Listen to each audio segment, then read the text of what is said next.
So there was a time I had a friend named Ken, and we were going to go to the border of Canada for this wonderful camping event where I was going to get to see all my amazing Canadian friends. Creighton, Swifty, Mary, various others.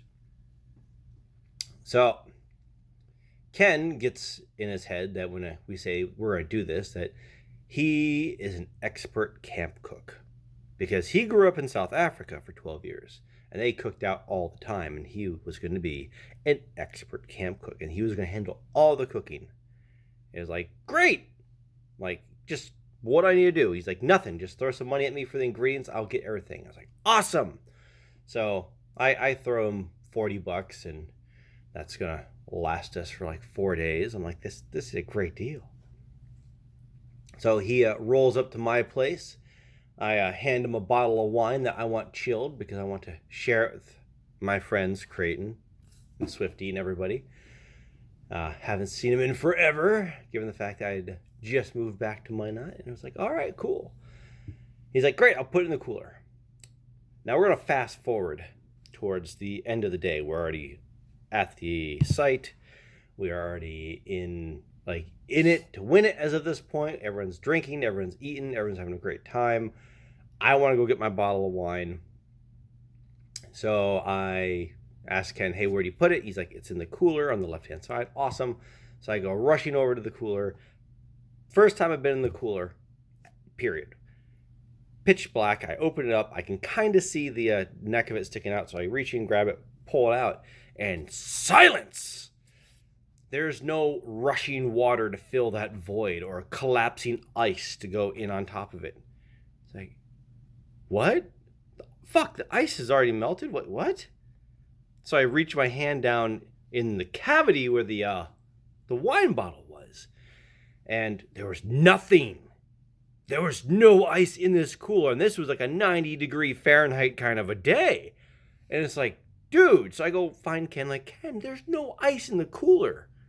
He's like, oh, no, it's fine. It's like, so we're getting ice tomorrow then? He's like, no, it's fine. It's going to last all weekend. Just don't go in and out of it all that much. Like, how is it fine? Dude, we got eggs and cheese and milk in there. He's like, no, I got some ice packs in there. Like, where? He had taken the meats that he had bought and laid them across the bottom and put an ice pack on top of each of the meats and then piled everything on top of that and closed it.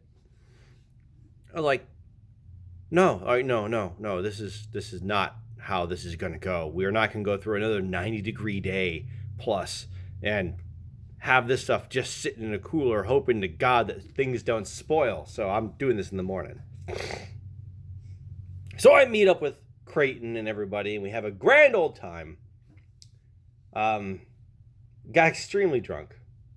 Now, this wasn't the worst I've been, inebriated with the Canadians. But it's definitely up there. Top 3 drunkest I've been with the Canadians. So next morning, and this is where the story turns. I am hungover.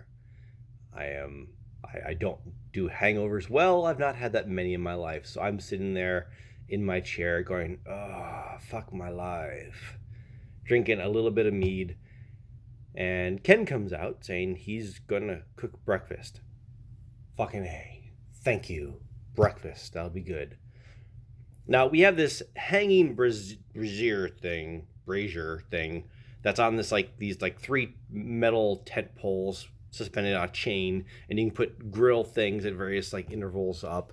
So it's off the ground, but all it is just ash at this point. And Ken, I'm like, do you want me to start the fire up for you? He's like, no, I got this. It's like, oh, all right, Ken. So he gets a quarter log, and I do mean log, and he just goes thump and proceeds to stare at it while he's getting all this stuff ready.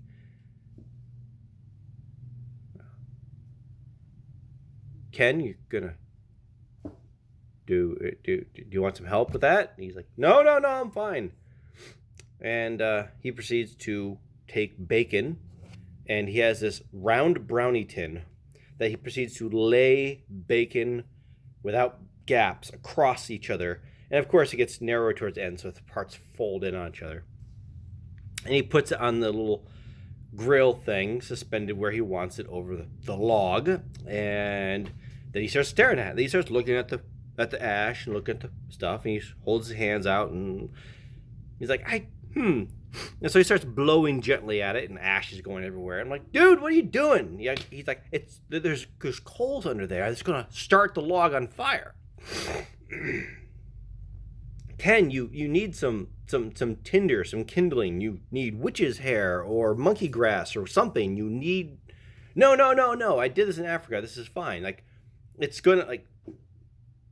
So I sit there and I watch him for another minute, yammering on about it's fine. And finally, it's like, fuck this. So I get up and I go off into the woods. I get a whole bunch of twigs and things and a bunch of grass and what have you. And I come back and I make a little lean-to along the edge and I cram a bunch of the grass in there and I gently waft it up. And sure enough, fire starts going. And Ken's like, ooh, okay, let me in. I'm like, yep, okay, whatever. Just get breakfast going, please. Just So I'm sitting there and I'm watching this, and I'm watching the bacon as this thing starts heating up, start to bubble and such, and I realize that this might not be the most efficient way to cook bacon. Again, I was hungover. Please give me credit here. I was in culinary arts. I know better, but I was like, wait a minute. And he tells me to go let all the Canadians know that breakfast is going to be served by him to all of them. He's taking care of everyone. I'm like, oh, fabulous. Now, the thing with the Canadians was that the day prior, when we all arrived together, we all got our tents and everything set up, and then we all went to the Walmart, and basically we just made a big old pig pile or kitty pile or whatever it is, just throw everything into one basket, and then they dump all of their items that are edible into the middle of their encampment, and it's free-range grazing for everyone. So if you're friends of the encampment, you're munchy, crunchies, things like this. But really, it was there was no proteins, there was no serious sustenance. This was all snack food. It was like college camping. So there was Doritos, there was Pop-Tarts, there was like various other chips and salsas. Like there's nothing to sustain you for the most part, but it will fill you up. Like I go over and I start like whispering to the tents, hey everyone, hey, and they're like, Ken's making breakfast. Oh, good. I'm like, all right, cool. And I go over and box of Pop-Tarts is open. 2 packets left. I grab 1 packet out and I go over and I'm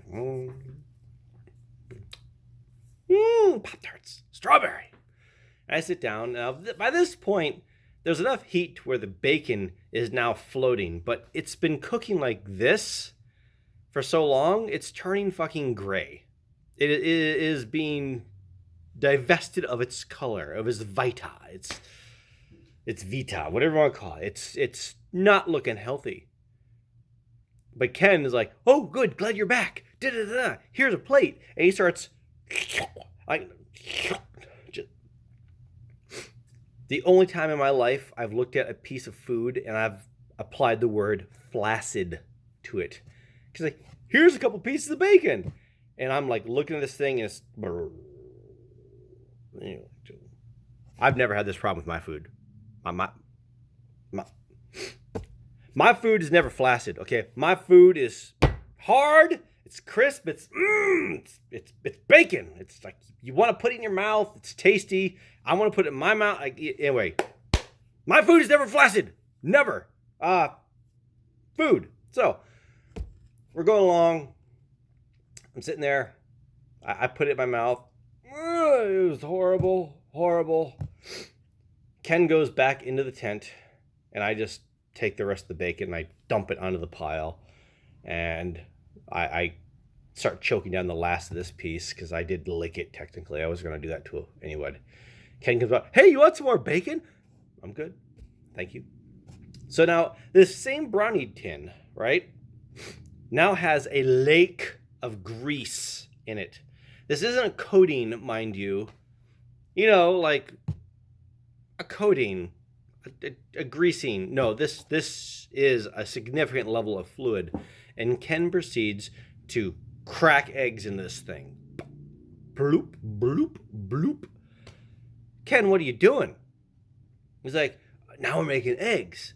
It's like, I see you're putting eggs in there. Yes. Note, I didn't agree with we're making eggs.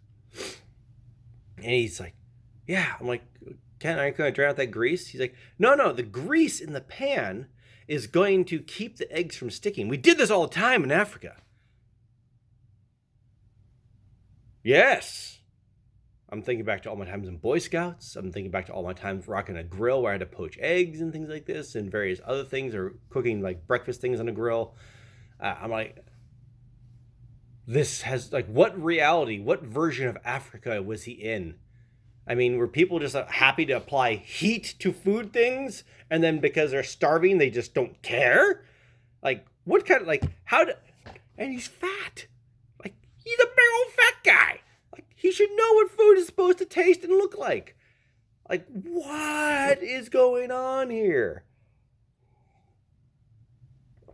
So, I'm watching these eggs, and I'm watching these, like, the eggs start crawling up the sides of the brownie tin.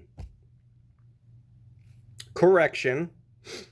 He's cooking off the grease so that what's on the sides is stuck to the sides. So it's lowering down, but part of its, like, embryonic corpse is still sizzled and seared and stuck like so much flesh to a freaking radiator. You know, that's at 300 degrees, and someone reaches in just to say, I'm going to take the cap off. No, this is not good. And Ken proceeds to start stabbing it with a fork, and I'm like the things are like bubbling and hissing and spitting up on itself. I guess that's how you cook the top.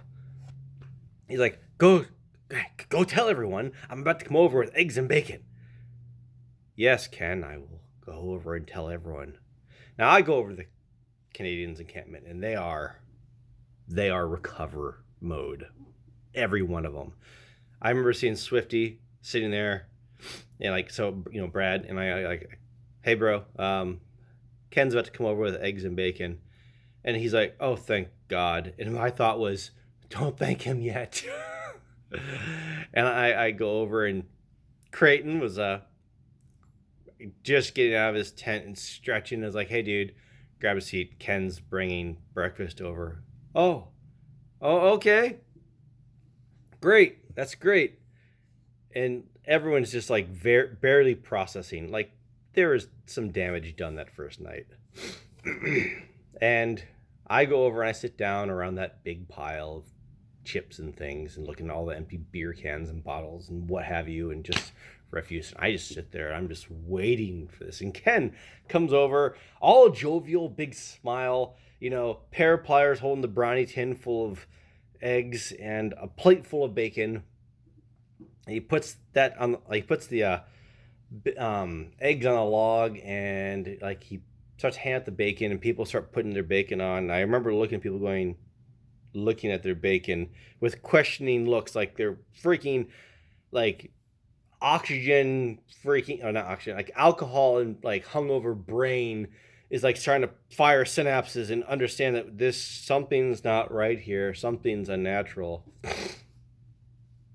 And I remember 3 people. It was Ken, Creighton, and I forget who else. Were like trying to hold down the brownie tin so that they could saw out eggs. And I'm sitting there going, I have to know.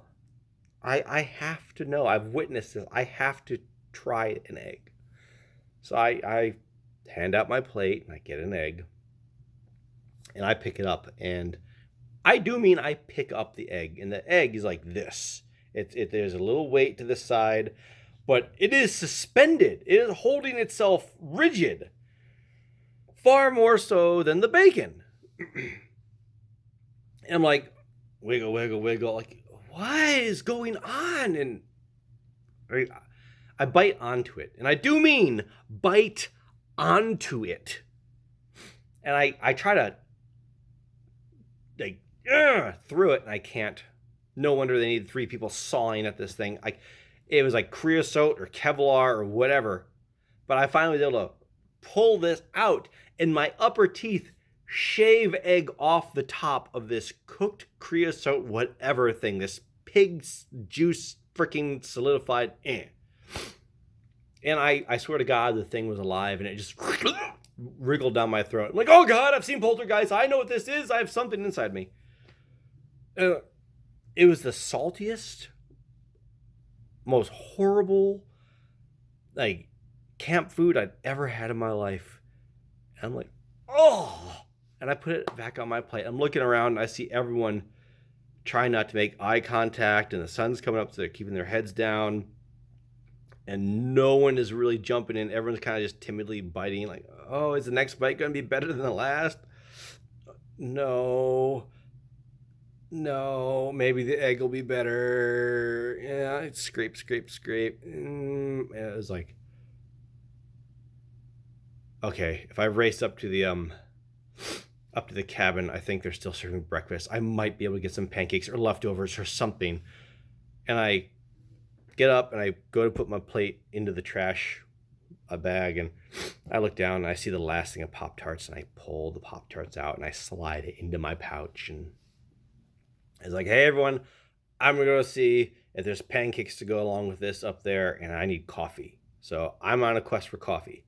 They're like, okay, great, awesome. And I turn, I walk away, and I distinctly remember hearing, as I'm walking away, Brad saying, where's all the Pop-Tarts?